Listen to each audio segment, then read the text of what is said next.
Le troisième temple dont parle la Bible. Bonjour à tous. Au moment où je vous parle, je suis à la maison où j'y ai passé quelques mois de confinement, imposé par le gouvernement. Et je pense que beaucoup d'entre vous se sont retrouvés dans la même situation que moi.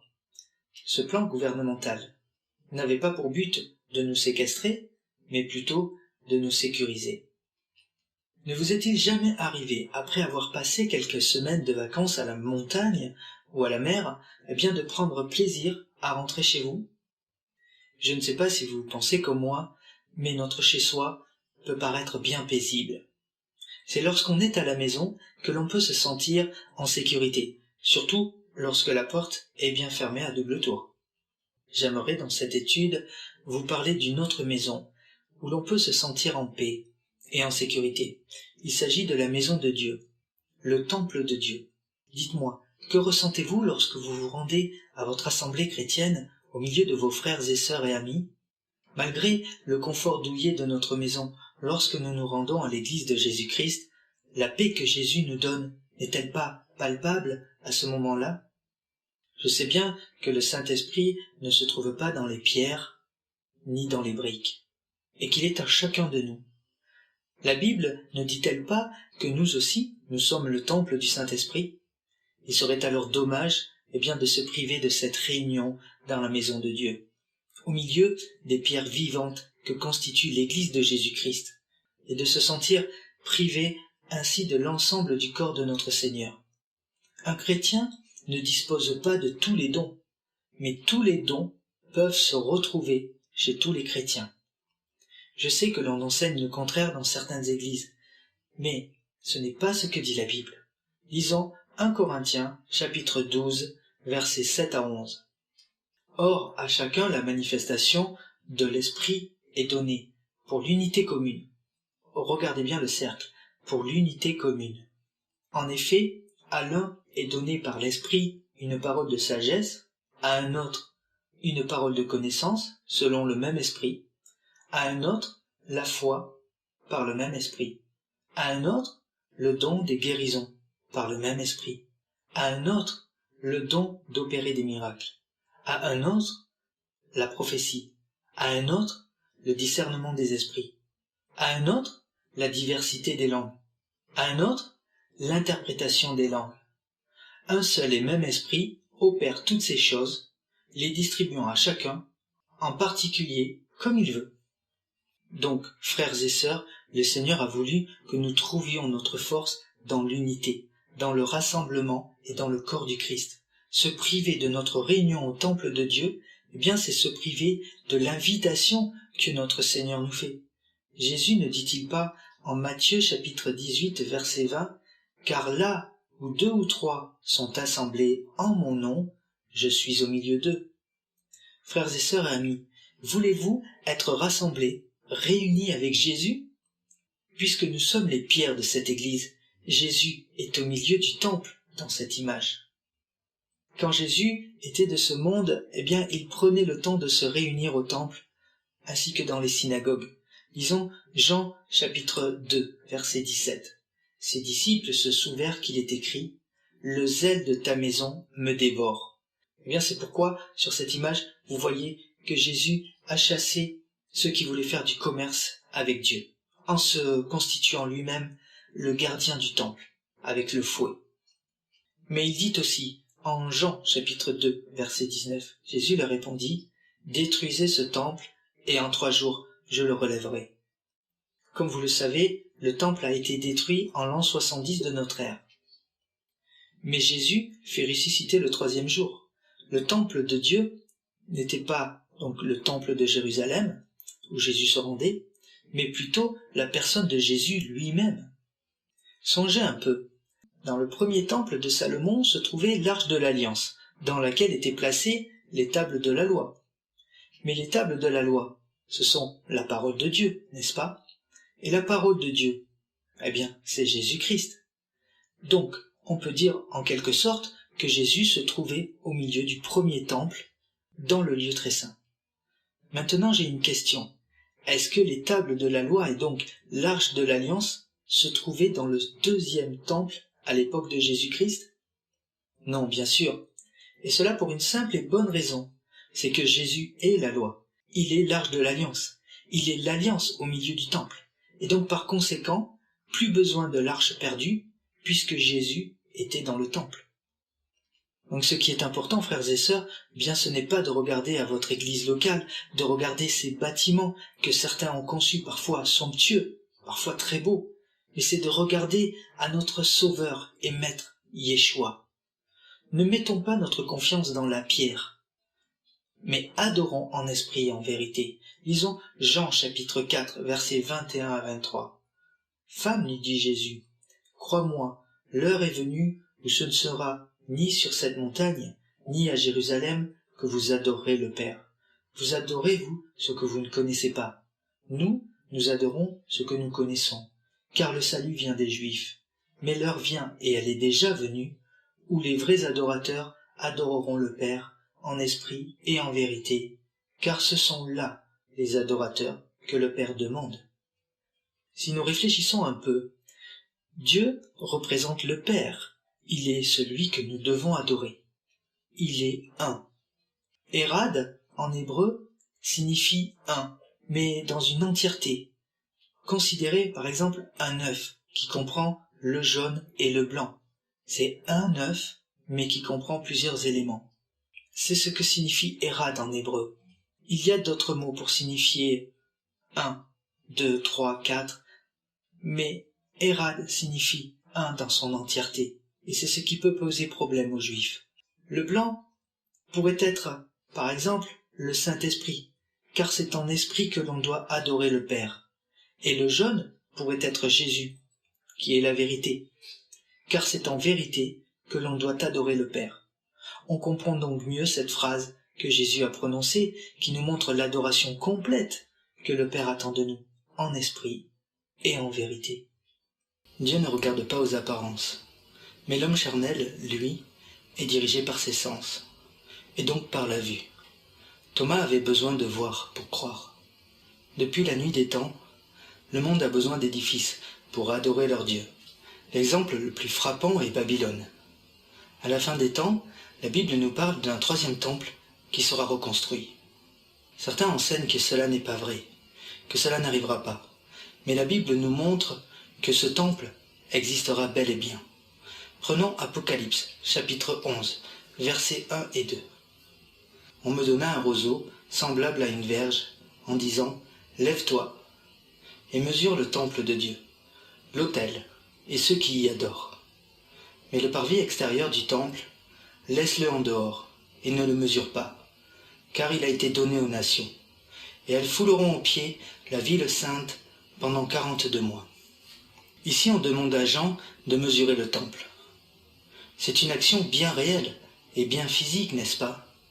Certains pourraient dire que ce temple est dans les cieux, car il est plus facile de mettre des images ou des symboles sur quelque chose que l'on ne comprend pas. Or le texte nous parle du parvis extérieur du temple, et ce parvis se trouve sur la terre. Comment je le sais? Parce qu'il est écrit que ce parvis a été donné aux nations. Et les nations, jusqu'à preuve du contraire, se trouvent sur la terre, tout simplement. Il est même précisé que le temple se trouve dans la ville sainte, c'est-à-dire à Jérusalem. Et comme vous le savez déjà, ce n'est un secret pour personne, le parvis, là où se trouve la mosquée Al-Aqsa, a été donné aux Arabes. C'est pourquoi l'organisation du temple juif ne peut pour le moment pas construire le temple sur le parvis, mais sachez que cela se fera. Et je peux même vous donner la durée de vie du temple. Le temple sera sur le parvis pendant 42 mois, c'est-à-dire 3 ans et demi, souligné en bleu dans le texte. Nous sommes ici dans des prophéties qui nous viennent directement de Jésus-Christ. Jésus est la vérité, et cela arrivera à coup sûr, mais ce n'est pas tout. Apocalypse chapitre 11 verset 3 nous dit « Je donnerai à mes 2 témoins le pouvoir de prophétiser, revêtus de sacs, pendant 1260 jours. » Vous voyez que pendant que le temple sera construit à Jérusalem, Dieu enverra 2 témoins pour évangéliser. Pourquoi l'Église, dont la fonction première est de répandre l'Évangile, Ne le ferait-elle pas? Pourquoi pas l'Église? Eh bien, tout simplement parce que le temps de l'Église est passé. Cela signifie, frères et sœurs, que l'Église doit partir avant que les 2 prophètes évangélisent dans le temple. Car comme vous le savez déjà, dans l'Ancien Testament, Dieu utilisait des prophètes pour annoncer les jugements qui allaient s'abattre sur les peuples ou sur une nation. Et ce sont ces 2 témoins qui vont venir apporter la lumière de Dieu dans les ténèbres. Quand l'Église ne sera plus sur la terre, quand il y a un pouvoir dans ce monde, il y a un contre-pouvoir. Dieu maîtrise toutes choses. Dieu a des plans établis d'avance. Dieu n'est pas surpris. Mais au contraire, il annonce les choses à venir afin que l'on sache qu'il est Dieu. Dieu ne change pas.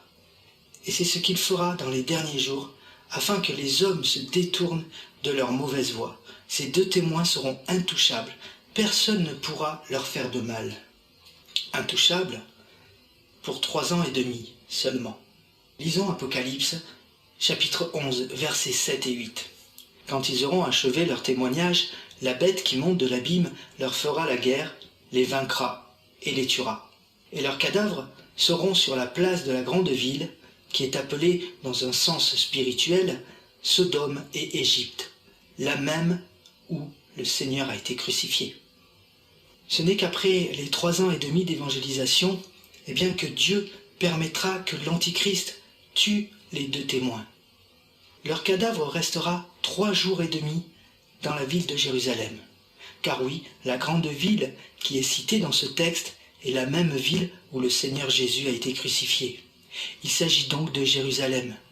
Et c'est donc là que se trouvera ce 3e temple, forcément, n'en déplaise à certains. Il y a fort à parier d'ailleurs que les cadavres des 2 témoins se trouveront sur le parvis du temple, celui-là même qui a été donné aux nations. Le temple ne sera pas construit par Dieu.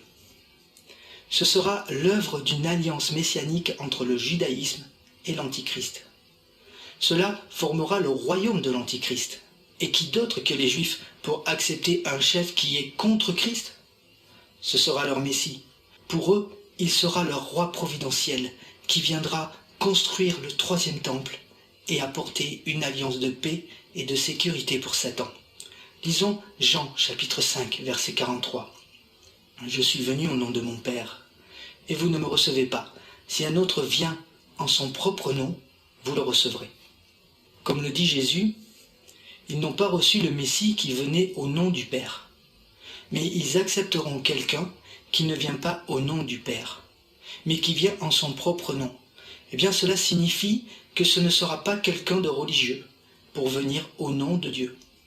Ce sera un roi, ou plutôt le porte-parole d'un roi qui aura beaucoup d'importance au sein de la communauté juive.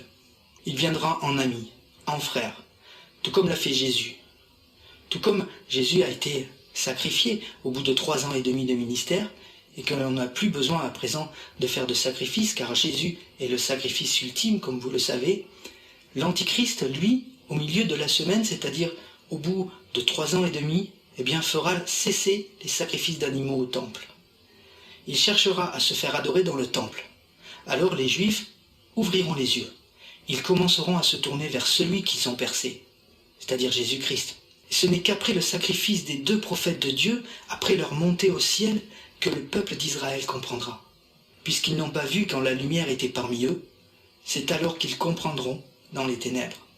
Et comme vous le savez, c'est alors que se lèvera Gog, ainsi que toutes les nations qui viendront chambouler la région de Jérusalem, sur les montagnes de Megiddo, qui se dit en hébreu Armageddon.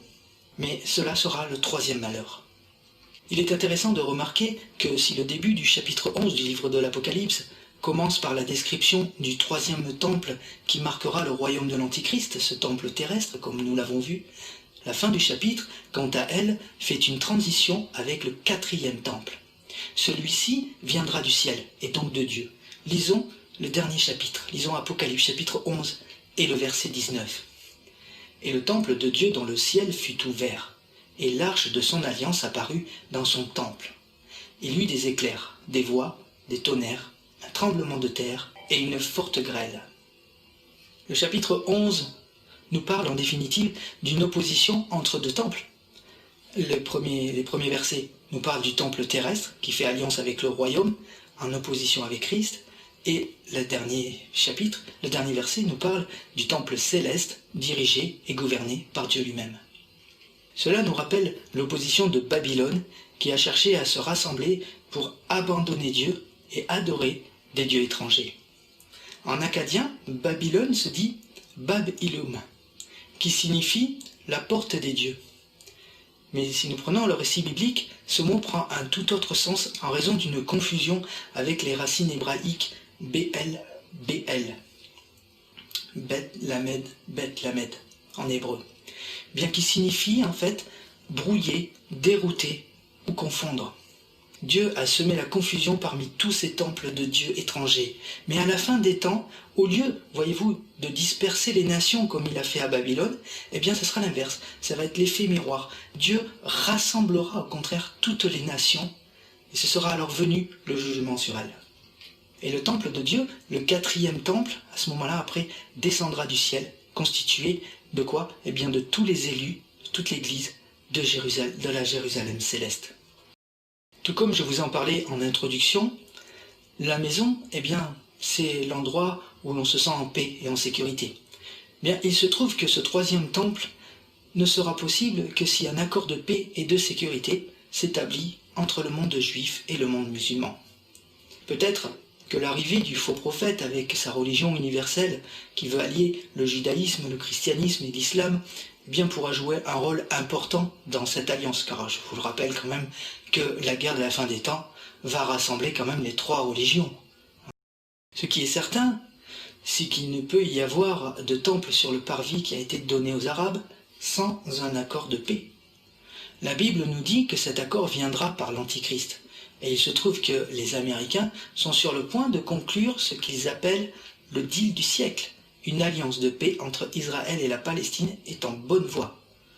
Tout montre que les prophéties se réalisent de nos jours.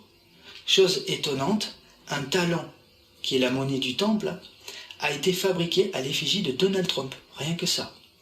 C'est lui-même qui est à l'origine de l'accord de paix et de sécurité entre les 2 États, je vous rappelle.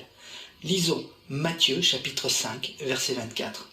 « Laisse là ton offrande devant l'autel, et va d'abord te réconcilier avec ton frère, puis viens présenter ton offrande. » Voici une parole de Jésus qui, à première vue, eh bien, nous parle de tolérance envers son prochain, de pardon, mais il s'agit en réalité d'une parole hautement prophétique que Jésus a prononcée. Cela nous fait penser à Abel et Caïn, alors que Dieu a approuvé le sacrifice sur l'autel de Abel et a rejeté celui de Caïn. Au lieu de faire la paix avec son frère, eh bien, au sujet du sacrifice, Caïn préféra plutôt entretenir la rancune au point d'enlever la vie de son frère. Et à ce sujet, je veux vous partager une chose que j'ai appris très récemment. Je n'ai jamais compris pourquoi Dieu n'avait pas approuvé le sacrifice de Caïn. N'est-il pas vrai que Dieu a demandé à l'homme de cultiver la terre? Le travail de Caïn était probablement même plus pénible que celui de Abel qui était berger.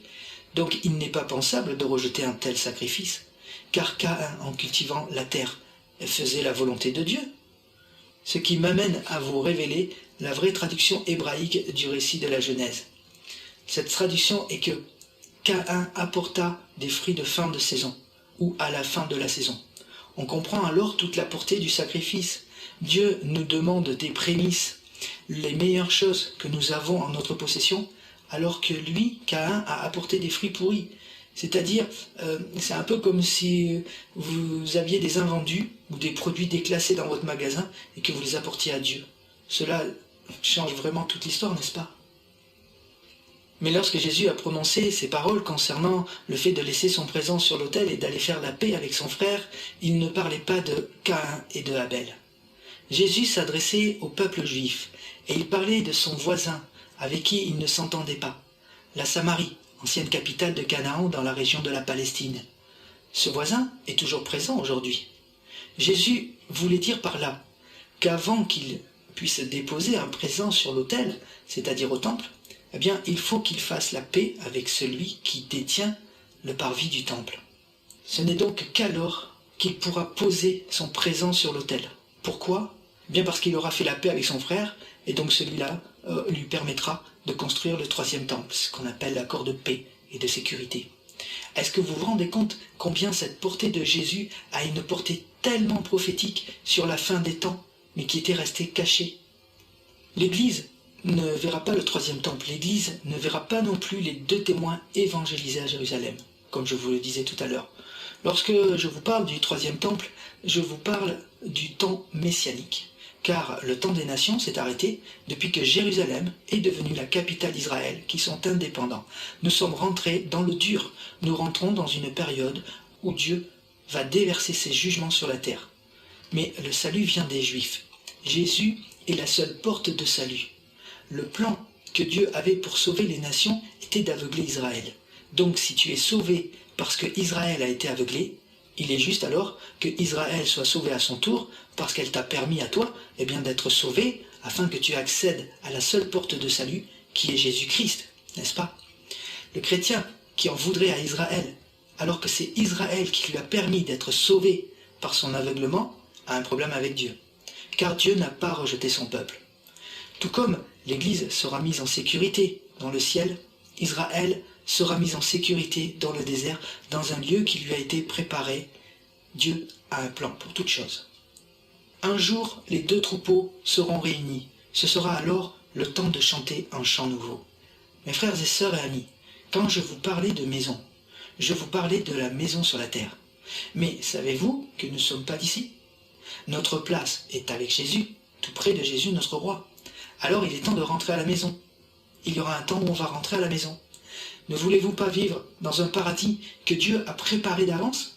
Là où règne la vraie paix et la vraie sécurité? Le temps du salut est venu, Jésus est tout proche. Redressons-nous et relevons la tête, car il paraît que notre maison est en haut. Shalom.